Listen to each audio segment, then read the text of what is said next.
अभय दुबे कर रहे हैं। बल्कि भाई ये तो एक काउंटर चलन, एक नैरेटिव आपने चलाया, वोट जिहाद, लव जिहाद, लैंड जिहाद। धुले सीट, जिस सीट का देवेंद्र फडणवीस एग्जाम्पल देते हैं कि वो 5 विधानसभा क्षेत्रों में 1.9 लाख वोटों से आगे थे, मालेगांव में सारे मुस्लिम वोट कंसोलिडेट हो गए और धुले सीट बीजेपी हार गई मात्र 4000 वोटों के अंतर से।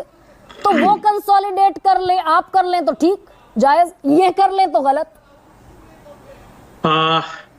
गरिमा जी, कांग्रेस पार्टी को महाराष्ट्र में 17 में से 13 लोकसभा सीटें हमने जीती है। 9641,856 वोट मिले हमको, 96,41,856। एनसीपी शरद पवार साहब के दल को 58 लाख से अधिक, शिवसेना उद्धव बाला साहब ठाकरे जी की पार्टी शिवसेना को 95 लाख से, मतलब 2.5 करोड़ लोग, इसमें से 90% हिंदू समुदाय के लोग हैं। मैं चाहता हूं कि एक हमारे देश के बड़े नेता, भारतीय जनता पार्टी के हमारे देश के प्रधानमंत्री क्या कह रहे हैं एक बार सुनना तो चाहिए। ये शाजिया जी को भी गौर से सुनना चाहिए और हमारे सुशील जी को भी गौर से सुनना चाहिए, बहुत गौर से। मुस्लिम संप्रदाय, मैं समझता हूं कि 70 जातियां ऐसी जो ओबीसी, और मेरे राज्य में जब मैं था उनको ओबीसी की कैटेगरी में बेनिफिट मिलता था।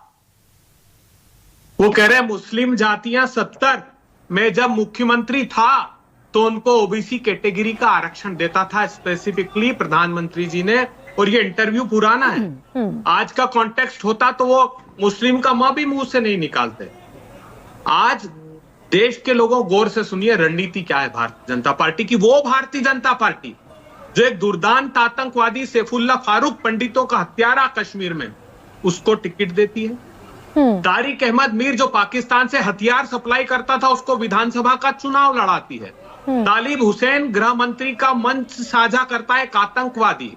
गौर से सुनिएगा, वो नवाब मलिक जिसको ये कहते थे कि साहब वो वली शाह एक है बंद जेल में, हम तो नहीं आरोप लगाते थे, आज भी नहीं लगाते हैं, वो बंबई बम धमाके का आरोपी, इनके पैसे से बंबई में बम धमाके हुए, वो चुनाव लड़ रहा है इनके सहयोगी दल से। सहयोगी दल से गठबंधन तोड़ते नहीं है ये।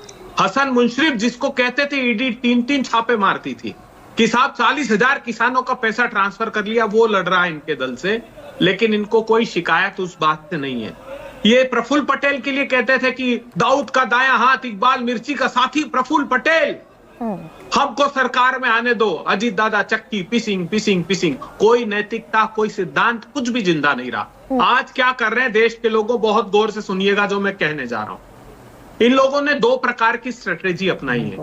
एक, ये जो शिंदे सेना या जो मिलिंद देवड़ा जी कह रहे हैं, या मुंडे बहन हमारी कह रही है, या अजीत दादा पवार कह रहे हैं, या नवाब मलिक कह रहे हैं, इन लोगों ने रणनीति ये बनाई कि मुस्लिम वोटों को अगर हमको अपने साथी सहयोगी राजनीतिक दलों के पक्ष में वोट डलाना है तो हमको ये कहना पड़ेगा कि हमको मोदी जी की रैली नहीं चाहिए अमरावती में, हमको ये कहना पड़ेगा कि मोदी जी का फोटो हम अपने चुनाव क्षेत्र में नहीं लगाते हैं।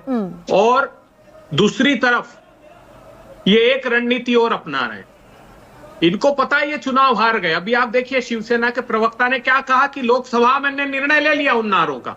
ये बात पता लग गई क्योंकि लोकसभा ने निर्णय ये लिया कि भारतीय जनता पार्टी को 28 में से सिर्फ 9 सीटें दी है, शिवसेना को 7 दी और एनसीपी को 1 सीट दी। तो वो नारे का परिणाम आ गया। एक मिनट ये बताइए भाई, उलेमा काउंसिल, एक सेकंड सुन लीजिए ना, आखिरी बात कह लीजिए, जल्दी से कह दीजिए।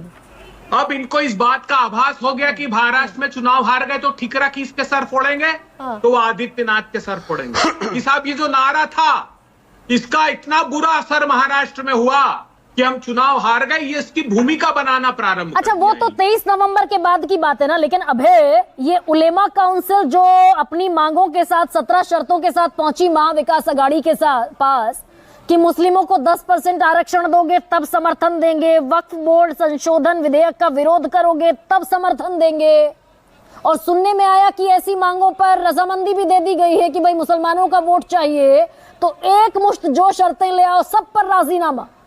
ये कंसोलिडेशन अभय दुबे कर रहे हैं ना अब भी। इन्हीं शर्तों के आधार पर क्या फिर इन्होंने मदरसों के शिक्षकों की 6,000 से 16,000 और 8,000 से 18,000 कर दी।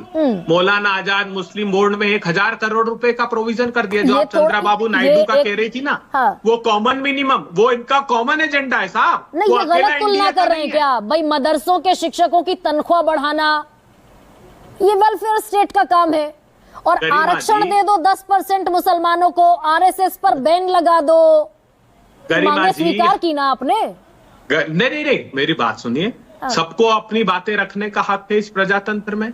जो वैधानिकता होगी, वो वैधानिकता को अवैधानिक बातें कोई स्वीकार नहीं करता। ये चाहे भाषणों में कह लें मोदी जी भी, लेकिन वो लागू नहीं कर सकते। मैं बड़ी बात देश के सामने ये कहना चाहता हूं कि देखिए, हर बार ये जब भी चुनाव होगा, महाराष्ट्र में ये बात नहीं करेंगे कि एयरबस A295 का प्रोजेक्ट मोदी जी ने अभी, कितनी शर्मनाक बात है। महाराष्ट्र का सीना छलनी करके आप चुनाव के दौरान उद्घाटित कर रहे हैं वहां बड़ोदरा में। आप फॉक्सकॉन का प्रोजेक्ट महाराष्ट्र से छीन कर ले। नहीं, आप महाराष्ट्र को क्या लेकिन मैसेज देंगे? कांग्रेस के पढ़े लिखे प्रवक्ताओं में अभय दुबे शुमार होता है आपका। ये जो पर्चा पकड़ा दिया उलेमा काउंसिल ने, दे देंगे क्या 10% आरक्षण मुसलमानों को? करेंगे देखिए, आरएसएस बैन? कह दीजिए आज इस मंच पर, अपनी एक क्लैरिटी सामने रख दीजिए।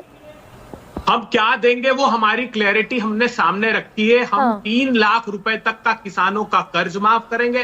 50,000 रुपए उन किसानों को देंगे, गौर से सुनिएगा, जिन्होंने नियमित कर चुका है। और 7,000 रुपए सोयाबीन की फसल का दाम देंगे। सोयाबीन के किसान भाइयों, मैं बड़ा 10% मुस्लिमों को आरक्षण पर अभय दुबे कहिए ना कुछ।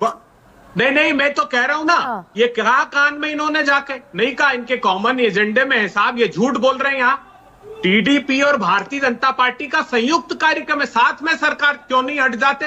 कहिए ना। आज शरद अजीत पवार से नाता तोड़िए ना, आप नहीं तोड़ सकते हैं, क्योंकि एक स्ट्रेटेजी के तहत महाराष्ट्र की जनता क्या ये बात समझती नहीं है? वो आपका बेनकाब मुखौटा उतर गया।